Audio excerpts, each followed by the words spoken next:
Hi, welcome back to the live reading. Well, not live, I should say. The reading of Fragments of Light, Chapter 2. So we'll get started right away. First is a poetic interlude into Chapter 2. So we will start. Chapter 2, Green. Life comes in all forms, and in it the life stream flows. Deep within the depths of its green tide lies healing, restoration, rebirth, and death. For even death cannot give birth to new life. Excerpt from the chapter of the green, the spectrum. Princess Emerald quickly put down her paintbrush, interrupted by the noise coming from outside her balcony. Paint splattered on her forearm as the paintbrush rolled off her art table. Was it evening already? Rushing out to her balcony, Emerald watched excitedly as many private air transports began to dock at the palace receiving platform, one by one. Below, she saw the outlines of the party attendees as they emerged from their transports. Lords and ladies that had traveled from all over to attend tonight's feast. Emerald always loved these occasions, and she looked forward to each time her father declared such an event, as the palace hardly ever hosted such festivities. Taking in a deep breath of cool air, Emerald smiled, daydreaming at the thought of mingling at the party while dancing through the night and into the early hours of the morning. The wind tickled her neck while her long, wavy emerald green hair softly flowed in the gentle breeze.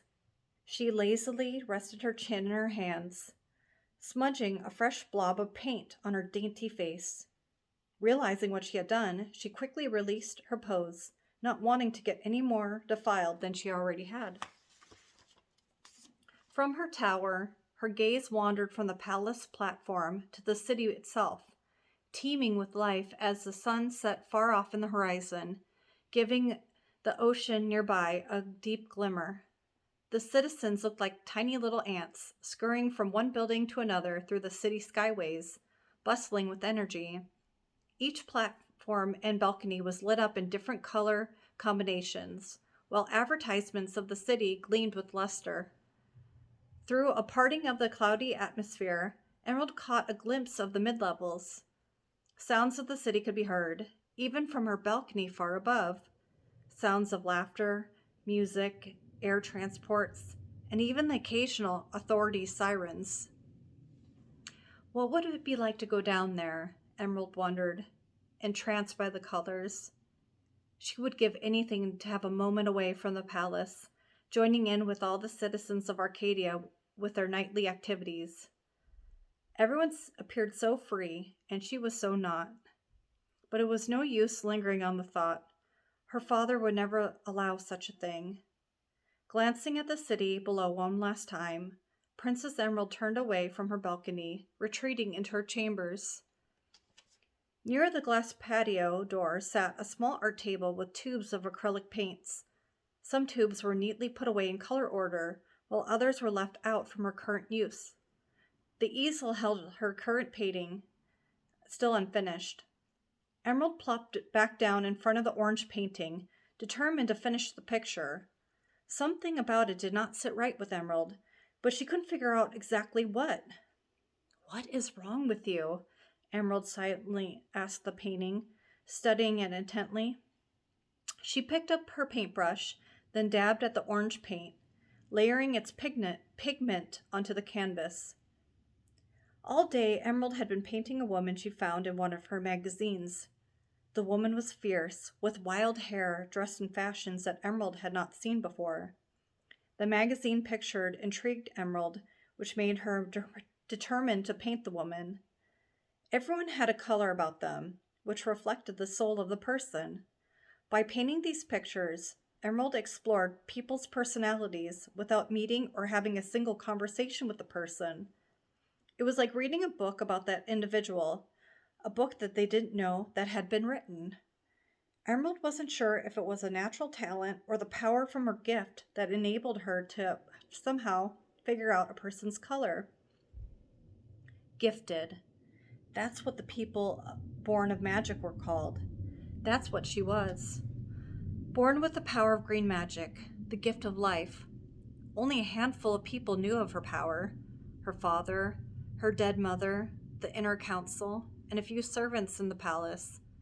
No one had ever seen a gifted before, not in at least 1,000 years, according to ancient writings. The gifted of the centuries past had all died out, and belief in the God of light and his gifted were no more than a myth. People were not ready to believe in magic, she recalled her father saying.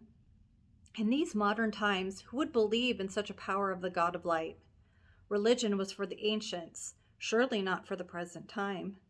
No, mankind put their faith in the power of science and what was tangible, not in myths or magic, and certainly not in the holy book, the spectrum.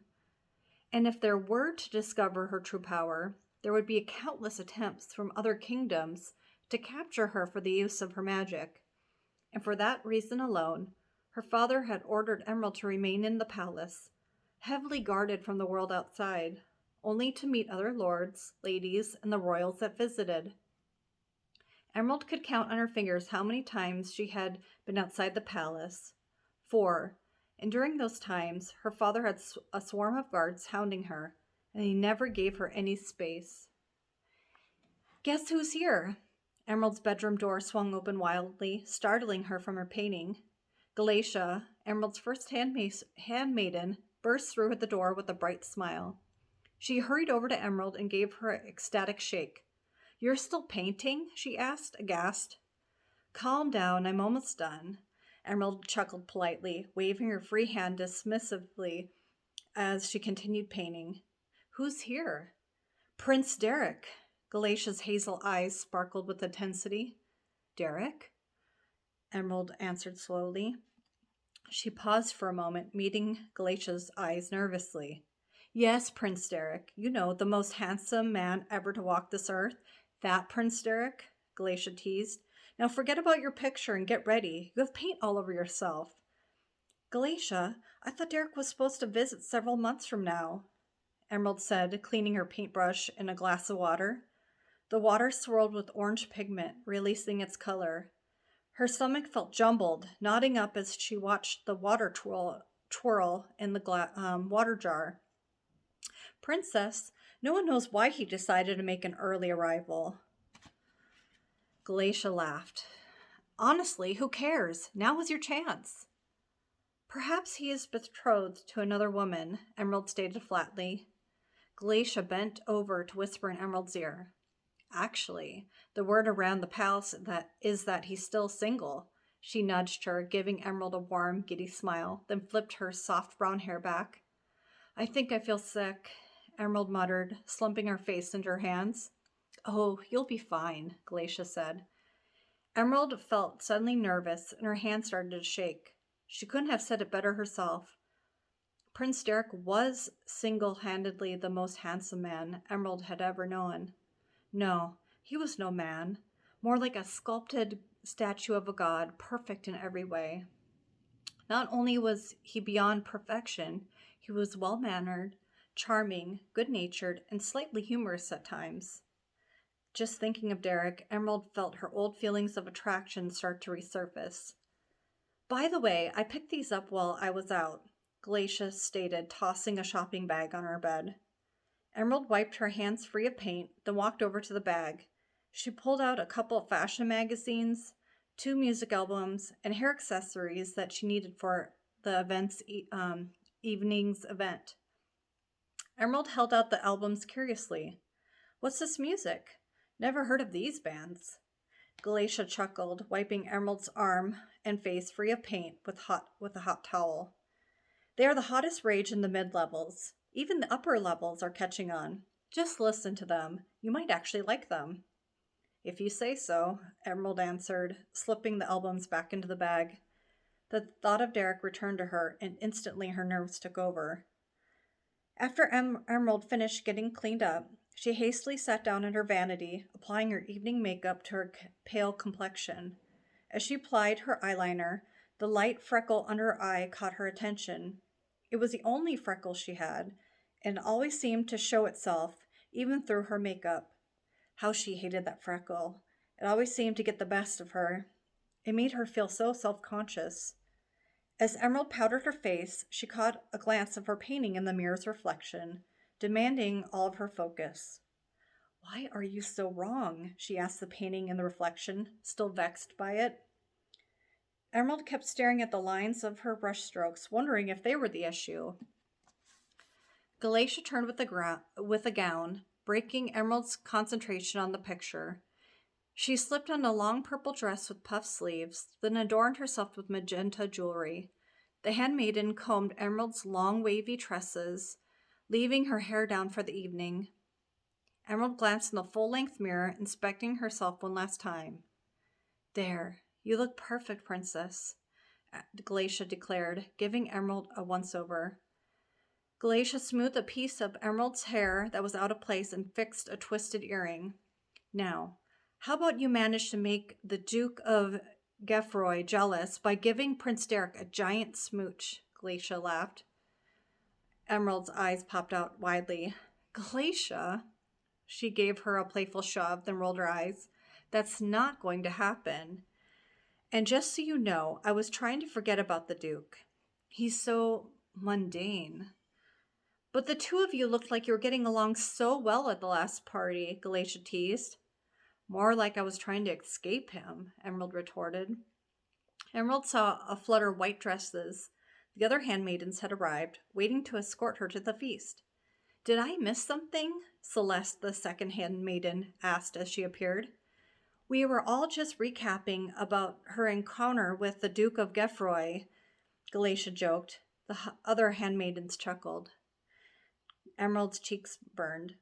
"Enough about him," she said, clearly annoyed. "Come, let's get going. I will already be late, and you know how my father is." Galatia bowed.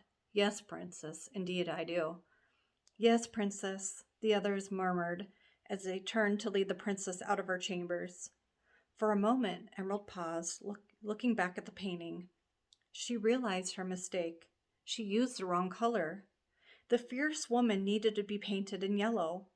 One would think she was happy and free by the looks of the picture, which would align with the color orange. But Emerald had been fooled. A gentle, quiet devotion had been hidden inside this strong woman. She radiated love and faithfulness. Breathing a sign of relief, Emerald knew she could finally enjoy the party without giving another thought to the painting. And there concludes Chapter 2. Thank you. Bye-bye.